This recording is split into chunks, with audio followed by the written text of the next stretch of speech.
love is one of the most beautiful feelings. Do you agree with me? Yes. When you fall in love, you feel a lot of energy, like jumping into the sky. You feel really happy. But what happens if you have some doubts about your love? Can you imagine yourself taking the flower and asking, he loves me not? This was probably good enough information for the past. But nowadays, we want to have much more information about everything around us. We want to measure, detect, quantify it, our water, our air, our food, our health, as well our emotions.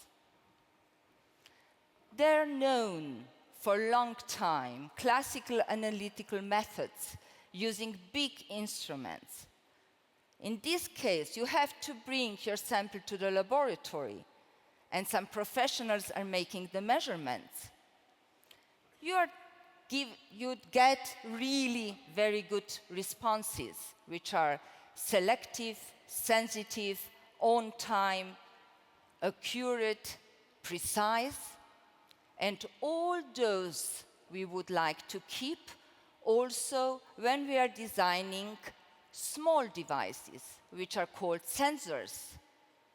They're becoming even smaller, lighter, portable. They can be also combined with mobile phones, getting more and more information about everything around us. Probably you are familiar with the sensors which are existing already on the market. You can measure heartbeats, you can measure the distances, but there's still lack of the sensors which can measure the quality of the water which you are drinking, air which you are breathing, and food which you are eating. I'm more than 20 years involved in development and research of optical, chemical, and biochemical sensors. We are using the phenomenon of the light interactions with the matter, and the light can be absorbed, transmitted, as well reflected. We can use also different light sources, choosing between UV, visible, or IR region.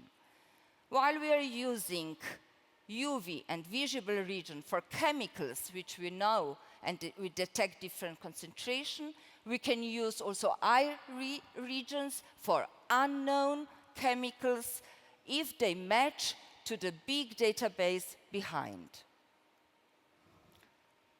Not so many chemicals have some intrinsic optical properties. This means that we can detect them directly by introducing the light. Most of the chemicals, they have no intrinsic optical properties, and therefore we are using indicator dyes which can change their color or other optical properties such as fluorescence, phosphorescence, or lifetime in the presence of special chemical components.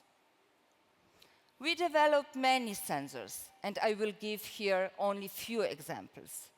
Water is becoming more and more important for us, especially when we are thinking about drinking water. We know that in drinking water we can still have some toxic components such as pesticides or heavy metals. We've developed a sensor which can detect pesticides in the drinking water, but still we are working to make it portable. I was really in shock last days when I found out the information that more than 130 million people in Europe, as well 80 million people in the States, have some health problems because of the food. So the sensors for the food sensing are really important. Here we have one oxygen sensor incorporated in the package of the meat, which detects different concentrations of the oxygen With increased oxygen, we have also increased microbiological activities, and this leads to earlier damage of the food. Last month, we have been bombarded by the information about the levels of nitrogen oxides, which exceed for 10 to 40 times the levels which were reported by car industry. This is very important information because nitrogen oxides, its very toxic component, can lead to health problems, even cancer. We haven't developed really very good one sensor for detecting nitrogen oxide, but we have developed the sensor which can detect organophosphates such as sarin, soman, and VX in the air. The sensor is patented all over the world. It was also tested in NATO laboratories, and it's small, portably, and you can include it also into clothes by using fiber optics. The sensor was designed by using silica nanoparticles. We can enhance, by using nanomaterials, the sensor characteristics such as response time or detection limits. This means that the sensor will respond immediately and we can detect very low concentration of toxic materials. Last year, we worked also quite hard on UV-sensitive silica particles, which can be included into textile, and they change color by different exposure to UV radiation. Magnetic hyperthermia. This is the new way of cancer treatment. You include magnetic nanoparticles to your body, and they can be heated up by external magnetic field. Until now, most of the magnetic nanoparticles, they have been heated up to more than 300 degrees, while for cancer, it's enough to be destroyed by 42 to 44 degrees. We are focusing now on the research to receive the nanomaterials which can be heated up only to 42 degrees. I have mentioned already that we can use nanomaterials for development of the sensors to make them better. But we can also develop nanosensors. This means they're really small dimensions in nanoscale dimensions. We can't see them by our eye, but they open completely new doors for applications. They can be incorporated into the body, for instance, and they can detect early stage of the cancer, and nanorobots can destroy them. Sounds like science fiction, but a lot of research and development is going on in this area, and I'm quite sure that it will be possible for my lifetime. Coming back to emotions, I was really inspired by the talk of Helen Fisher. It was a TED talk. She explained different phases of love.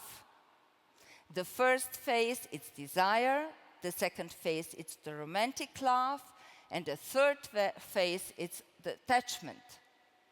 Each of those phases is connected also with special chemical component. She explained also that you can be in love with one person in the first phase, with the second person in the second phase, and with the third person in the third phase. I never explained this to my husband. We are able now to detect dopamine, which is connected to romantic love. And when my daughter found out that this could be possible, she asked me to take the sensor with her and test her boyfriend. So we are quite sure that this is some future also to measure love, maybe in next future we will have some love sensor. Sensors will help us to better understand the world we live in. Thank you.